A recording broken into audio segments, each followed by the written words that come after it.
जीवन। फकीर लालन साईं के जीवन के बारे में भी अन्य संत कवियों की तरह अधिक जानकारी उपलब्ध नहीं है। वह राजा राम मोहन राय के समकालीन थे। पश्चिम बंगाल की कवयित्री शोधकर्ता डॉक्टर तृप्ति ब्रह्मा की पुस्तक लाल ऑन हिज मेलोडीज में श्री सुनील कुमार बनर्जी लिखते हैं, but still we are in darkness regarding the exact identity of the said saint poet, that is, his birth, birthplace, family and communal affiliations, etc. लालन शाह, लालन फकीर, लालन साईं, पर अपने शिष्यों के लिए वह केवल लालन साईं थे। कहा जाता है कि उनका जन्म 1774 ईस्वी में पूर्वी बंगाल के कुशटिया प्रांत में कुमारखाली जिले की गोराई नदी के किनारे बसे गांव भरारा में एक कुलीन कायस्थ हिंदू परिवार में हुआ। बचपन में ही उनके पिता माधवकार की मृत्यु हो गई। उनका लालन पालन मां पद्मावती ने बहुत स्नेह से अनेक कष्ट सहते हुए किया। पिता की असमय मृत्यु के कारण छोटी आयु में ही लालन पर परिवार का दायित्व आ गया। वह शुरू से ही अत्यंत धार्मिक और विवेकशील स्वभाव के थे। उन्हें विधिवत शिक्षा बहुत कम मिली थी। बचपन से ही उनका झुकाव संगीत की ओर था। छोटी आयु में ही उन पर परिवार के पालन पोषण का दायित्व आ जाने के कारण वह आजीविका के लिए गीतों की रचना करते और घर घर जाकर उन्हें गाया करते थे। किशोरावस्था में गीत गायन और लेखन ही उनकी आजीविका का साधन बन गए। इस प्रकार गीत रचना और संगीत की ओर उनका झुकाव और भी अधिक हो गया। बंगाल में साहित्य और संगीत जनमानस की रग रग में बसा है। फकीर लालन साईं की लगन और जीवन की परिस्थितियों ने उनके संगीत और लेखन को संवारने का काम किया। उनका निधन 1890 ईस्वी में 116 वर्ष की आयु में हुआ। इस प्रकार उन्होंने अपने जीवन के करीब 100 वर्षों तक गीतों की रचना की, जिनमें लगभग 2500 गाए जाने वाले गीत हैं। कुछ विद्वानों ने तो इनकी संख्या 10,000 तक बताई है। लिखित रूप में उपलब्ध ना होने के कारण इन गीतों के विभिन्न रूप प्रचलित हैं। फकीर लालन साईं के गीतों का मूल तत्व उनका अपने खुद के अनुभव से प्राप्त जीवन दर्शन है। जन्म से कायस्थ और मुस्लिम साधक सिराज साईं के शिष्य होने के कारण उनके गीतों में उस समय की प्रचलित चंडीदास की प्रेमा भक्ति अर्थात वैष्णव भक्ति, बंगाल की सूफी साधना और अनादिकाल से चली आ रही संतमत की विचारधारा तथा दर्शन का एक मिला जुला रूप देखने को मिलता है, जो मध्यकालीन भक्ति लहर के संत कवि कबीर साहब की साधना पद्धति के काफी निकट है। इसमें दोनों धर्मों के कर्मकांड का विरोध कर प्रभु प्राप्ति का सही रास्ता दिखाया गया है, जो जीवन का वास्तविक लक्ष्य है। लगभग 100 वर्षों तक अपने गीतों की रचनाओं के योगदान द्वारा उन्होंने सभ्य समाज में अपना एक महत्वपूर्ण स्थान बना लिया। उनके जीवन काल में ही उनके गीत जनसाधारण में अपनी गहरी पैठ बना चुके थे, किंतु उनका प्रकाशन न होने के कारण वे बंगाल के जनमानस तक ही सीमित रह गए। बांग्ला के प्रसिद्ध लेखक, पंडित, आलोचक आनंद शंकर राय उनके गीतों के विषय में लिखते हैं, वे 100 साल तक एकाग्र भाव से गीत रचना करते रहे, गीत गाते रहे। क्या हमारे इतिहास में ऐसा कोई और हुआ है?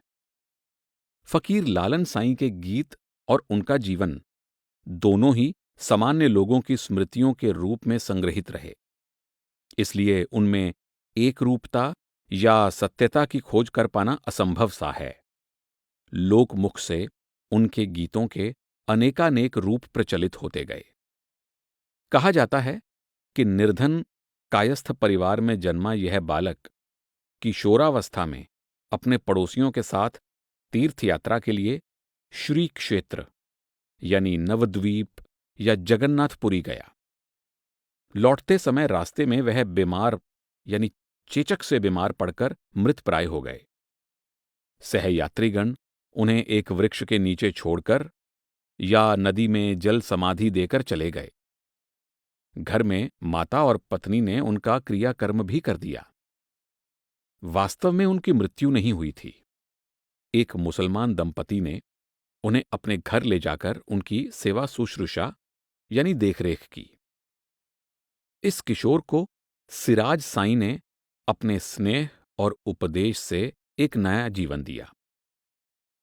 कुछ दिन पश्चात जब वह स्वस्थ होकर अपने गांव लौटे, तब रूढ़िवादी समाज की संकीर्णता के भय से उनके परिवार और घर के लोगों ने उन्हें स्वीकार नहीं किया और वह घर छोड़कर चले गए। घर छोड़ने के बाद उन्होंने जाति धर्म आदि की संकीर्णता को न मानने वाले बाउल गायकों की संगति की, जहां उन्हें सम्मान, प्रेम और महत्वपूर्ण स्थान मिला। ये लोग किसी जाति, धर्म और संप्रदाय के भेदभाव को स्वीकार नहीं करते थे और सभी को समान समझते थे। इसीलिए इन्हें सहजिया या सहजमार्गी, दरवेश, नेरा, कर्ता, भजा और बैरागी आदि भी कहा गया है। फकीर लालन साईं का संबंध बाउल संप्रदाय से जोड़ा जाता है, परंतु वह स्वयं को बाउल या किसी भी संप्रदाय का हिस्सा नहीं मानते थे। अधिकतर गीतों में वह अपने लिए लालन फकीर शब्द का प्रयोग ही करते रहे। उन्होंने पूर्वी बंगाल के छेउरिया में अपना आश्रम बनाया। उनके शिष्य उन्हें लालन साईं कहते थे। फकीर लालन साईं के जीवन काल में और 19वीं शताब्दी के अंत में सभ्य समाज ने बाउल गायकों के लिए एक नया दृष्टिकोण अपनाया। इन गीतों की लोकप्रियता के कारण बाउल गायकों को अत्यंत श्रद्धा से देखा जाने लगा और साहित्यकारों में उनका सम्मान बढ़ता गया। यहां तक कि बांग्ला भाषा के विश्व प्रसिद्ध कवि और शांति निकेतन के संस्थापक, नोबेल पुरस्कार विजेता रविंद्रनाथ टैगोर ने भी बाउल गीत गाए और लोकभाषा में गीत लिखने और बाउल गीतों के प्रकाशन को प्रोत्साहन दिया। इस प्रकार बाउल शैली में गीत लिखने और गाने का चलन बढ़ता गया। फकीर लालन साईं के गीतों का सार गुरु के प्रति आस्था, आदर, विश्वास और भावना की गहराई रहा है। इसीलिए उनके गुरु शिष्य परंपरा पर रचे गीत सबसे अधिक प्रसिद्ध हुए और उनके शिष्यों ने उन्हें लालन फकीर से लालन शाह और लालन साईं बना दिया। फकीर लालन साईं के गीतों में सबसे अधिक चर्चा उस दीक्षा गुरु की है जो भक्ति की युक्ति सिखाता है, जो परमात्मा या खुदा का रूप है, जिसमें खुदा समाया हुआ है और वह खुदा में समाया हुआ है। बिना नबी को पहचाने कैसे भेद खुदा का पाओ। नबी यानी गुरु। जो नबी आज तुम्हारे साथ, पहचान कर पकड़ लो उसका दामन, कहें लालन पार उतरने की यदि हो साध। फकीर लालन साईं ने कुलगुरु, भेषधारी गुरु और दीक्षा गुरु में सबसे अधिक महत्व दीक्षा गुरु को दिया है। कुलगुरु सारे परिवार का गुरु होता है। भेषधारी गुरु एक विशेष प्रकार की वेशभूषा धारण करता है। दीक्षा गुरु भक्ति की युक्ति समझाता है। फकीर लालन साईं दीक्षा गुरु में ही विश्वास रखते थे। उनके जीवन के विषय में लिखित प्रमाणों का अभाव है, किंतु उनके अनेक गीतों में उनके दीक्षा गुरु सिराज साईं का उल्लेख मिलता है। उस पार के कर्णधार हैं मेरे नबी जी, भजन साधना सब बिरथा यदि नबी ना पहचानो। आत्म तत्व से पूर्ण व्यक्ति ही समझे उनके रहस्यमय कारनामे। दीन लालन बोल रहे हैं दरवेश सिराज साईं के गुण से ही। फकीर लालन साईं का जीवन परिचय हितकरी पत्रिका के मूल अंक में मिलता है, जो उनकी मृत्यु के 2 सप्ताह बाद प्रकाशित हुआ। पत्रिका के इस निबंध को डॉक्टर आनंद शंकर राय ने अपनी पुस्तक के परिशिष्ट में दिया है, जिसका अनुवाद मुचकुंद दुबे ने अपनी पुस्तक लालन शाह फकीर के गीत में किया है। इस अंचल में शायद ही ऐसा कोई होगा जो लालन फकीर का नाम नहीं जानता हो। सुना है इनके 10,000 से भी अधिक शिष्य थे। कुश्तिया के पास ही काली गंगा के किनारे सेउड़िया गांव में इनका सुंदर अखाड़ा है। वह स्वयं लिखना पढ़ना नहीं जानते थे, किंतु उनके द्वारा रचित असंख्य गीतों को सुनकर बोध होता है कि वह परम पंडित थे। उन्होंने कोई शास्त्र नहीं पढ़ा, किंतु उनके धर्मालाप से बोध होता था कि शास्त्रों के विषय में उनका ज्ञान अद्भुत था। व्यवहारिक धर्म साधना द्वारा जिस प्रकार उन्हें अंतर्दृष्टि प्राप्त हुई, उससे लगता था कि धर्म के सार तत्व के विषय में उनके ज्ञान में कोई त्रुटि नहीं थी। लालन स्वयं कोई सांप्रदायिक धर्मावलंबी नहीं थे। चेचक वाले प्रसंग के बाद घर परिवार, पत्नी, मां और समाज ने जिस प्रकार उनका तिरस्कार करके उन्हें बाहर निकाल दिया था, उससे आहत होकर उन्होंने अपने लिए अधिकतर फकीर शब्द का ही प्रयोग किया। उस छोटी सी आयु में ही उन्हें धर्म और समाज की जिस कट्टरता का सामना करना पड़ा, उसने उनके हृदय में रूढ़िवाद के प्रति विद्रोह की भावना को और भी अधिक बढ़ावा दिया। उनके गीतों में धर्म की रूढ़िवादिता के प्रति विरोध प्रकट होता है।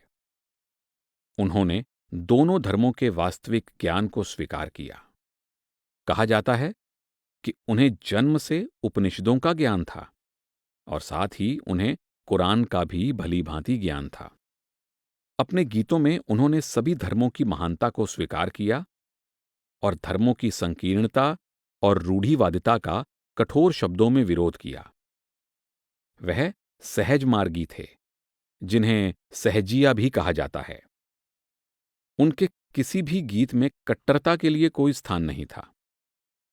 उन्होंने पुनर्विवाह किया, किंतु कभी भी दाम्पत्य सुख में लीन नहीं हुए। उनकी अपनी कोई संतान नहीं थी। उनके शिष्य ही उनकी संतान थे। लालन साईं के अनुसार धर्म का पहला अंग है अपने आप को पहचानना, अर्थात सर्वप्रथम स्वयं का सर्वांग परिचय ज्ञात करो। तुम कौन हो? इस जगत में तुम्हारा आगमन क्यों हुआ? जीवन के अंतिम क्षणों में तुम्हारी गति कैसी होगी? अगर हम अपने आत्म परिचय से अवगत ना हुए, तो इस संसार में आने का लक्ष्य ही पूरा ना हुआ। हम विमूढ़ अज्ञानी मनुष्य स्वयं के परिचय से अज्ञात हैं। मनुष्य धर्म और जाति से ऊपर है।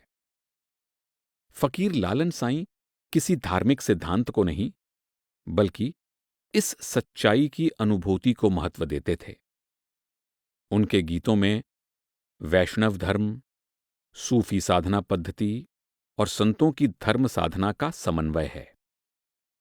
अपने जीवन की ही तरह उन्होंने अपने गीतों को भी विषय वासना और उससे जुड़ी साधना पद्धतियों से अलग रखा। फकीर लालन साईं की मृत्यु 17 अक्टूबर 1890 में हुई। इसका लिखित प्रमाण केवल हितकरी पत्रिका में प्रकाशित उस लेख में है, जो उनकी मृत्यु के 2 सप्ताह पश्चात 31 अक्टूबर 1890 में प्रकाशित हुआ।